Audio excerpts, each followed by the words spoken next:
Bom dia, um feliz dia. Hoje é dia 1º de abril. Começamos aí mais um mês.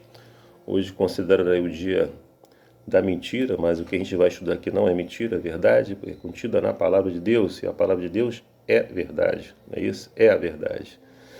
Bom, o título da lição vem falando hoje sobre a ordem para selar as palavras. Pede para a gente ler Daniel 12, verso 4 e comparar com Apocalipse 22, verso 10. Não, o que diz lá em Daniel 12, verso 4?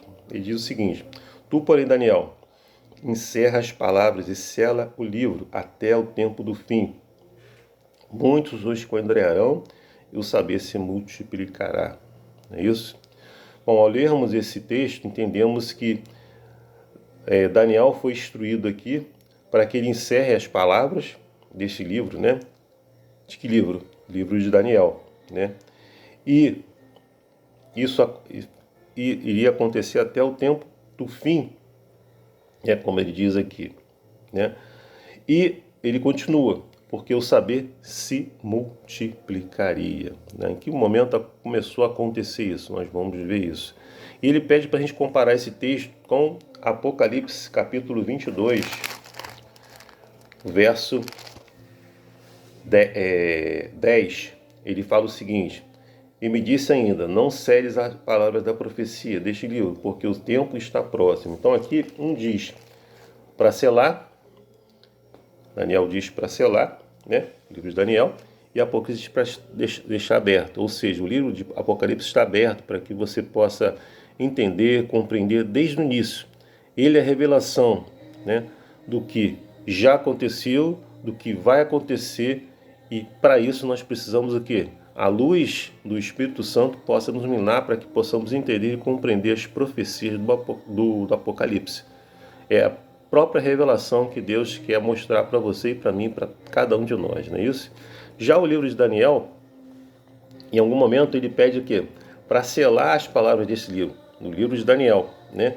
E fala que o saber se multiplicaria. Então, no tempo do fim, o conhecimento, né, a respeito das profecias de Daniel se multiplicariam. Em que momento aconteceu isso, né?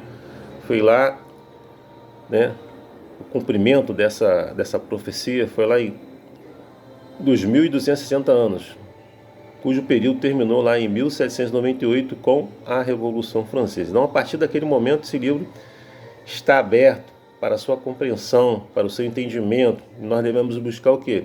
A unção do Espírito Santo de Deus, para que ele possa nos mostrar a verdade contida nessas profecias. Então devemos estudar, ser estudiosos, meditar na palavra de Deus, né? Orar e pedir que o Espírito Santo nos mostre essa verdade. É bom saber, né, que esse grande movimento, né, nasce em a origem da igreja o quê? Remanescente, e a compreensão mais clara das 3 mensagens angélicas contidas lá em Apocalipse 14, do verso 6 ao 12, né? Então, nasce aí, né, o nascimento aí do movimento mundial adventista foi o cumprimento da predição de Daniel 12, verso 4, né? Onde diz que lá que no tempo do fim o saber se multiplicaria, não é isso? Bom, por outro lado, sem julgar a salvação individual das pessoas, pense na escuridão que envolve aí a cristandade. Uma verdade tão clara quanto o mandamento do sábado, estabelecido lá no Éden, é ignorada e rejeitada hoje por muitos em favor do domingo, né, um dia de adoração com origem pagã. Outra coisa também é a falta de conhecimento sobre a verdade a respeito da morte, né? A maioria dos cristãos acredita na ideia pagã de que os mortos estão conscientes, e o que geralmente inclui o conceito de um inferno eterno para os ímpios. Mas devemos, né, humildemente pedir que o Espírito Santo de Deus nos ajude para que possamos conhecer essas verdades, né, que estão sendo distorcidas no mundo aí, através do estudo e da medição da palavra de Deus. Não é isso? Porque em um momento na palavra de Deus diz que nós devemos guardar o domingo, né?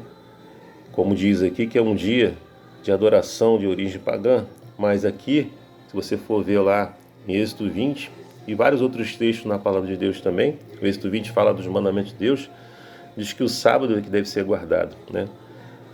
Que o sábado ele foi separado, ele foi santificado, ele foi abençoado, né, por Deus. É um dia santo, não é isso? Em nenhum momento na palavra de Deus diz que nós devemos guardar o domingo. E a respeito da morte, o próprio Gênesis diz que uma vez que você morre, o fôlego de Deus, o fôlego volta para Deus e a matéria volta para o pó da terra, não é isso? E Eclesiastes diz que nós não temos mais o quê? Conhecimento de nada que está acontecendo aqui debaixo, né, na terra. Isso é a própria palavra de Deus que diz lá em Eclesiastes. Então, a gente precisa meditar na palavra de Deus e conhecer essas verdades, né?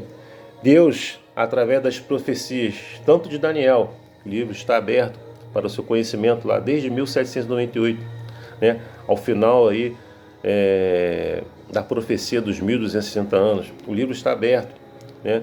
Para que você conheça a revelação que Deus, né, quer dar através das suas profecias, tanto de Daniel quanto de Apocalipse. Que eu e você possamos humildemente estudar essas profecias, pedir a unção do Espírito Santo de Deus para que Ele nos mostre a verdade, para que nós não venhamos a ser enganados, né, pelas tradições humanas, né, e o desvio e o distorcimento da palavra de Deus através de muitos líderes religiosos aí, né? Que Deus te dê compreensão, sabedoria, né? Que você possa entender a palavra de Deus e estudar e meditar as profecias, tanto de Daniel e de Apocalipse, tá? Que Deus te abençoe e te dê aí uma terça-feira abençoada para você e para sua família. Meu desejo, minha oração. Amém.